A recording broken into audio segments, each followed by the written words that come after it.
It's 1945 and World War II is over. Adolf Hitler is dead. So are his top lieutenants, Heinrich Himmler and Joseph Goebbels. But dozens of high-level Nazis are still alive and in prison. What do the Allied powers do with them? They take them to court in their own backyard. The Nuremberg Trials were a series of international prosecutions that decided the fates of Nazi war criminals. Why hold these trials in the German city of Nuremberg?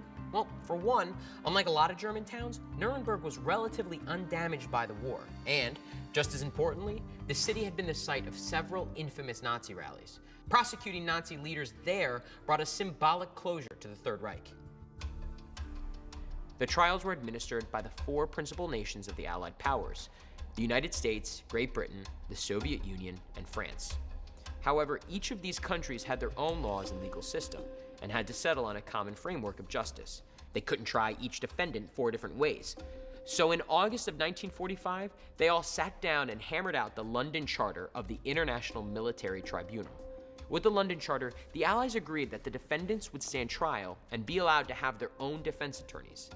Instead of a single judge, there would be a tribunal, 4 judges, 1 from each Allied country. The London Charter also defined the 3 major charges each criminal would face: crimes against peace, like planning and starting a war crimes, such as killing POWs, and crimes against humanity, in other words, killing civilians, as the Nazis did during the Holocaust. The trials lasted at Nuremberg from 1945 to 1949, but the highest profile cases were brought to court between 1945 and 1946. This period was known as the trial of the major war criminals.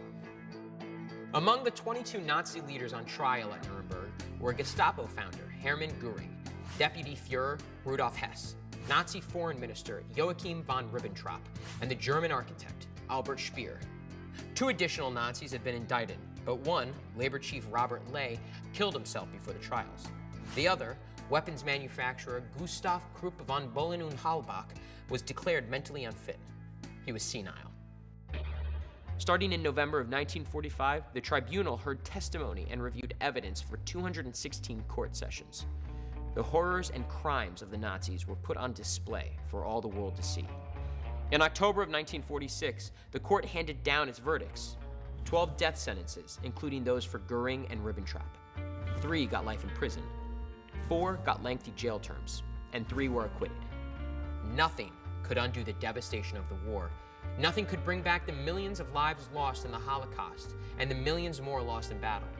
But the Nuremberg trials were an important step towards rebuilding an international system of justice.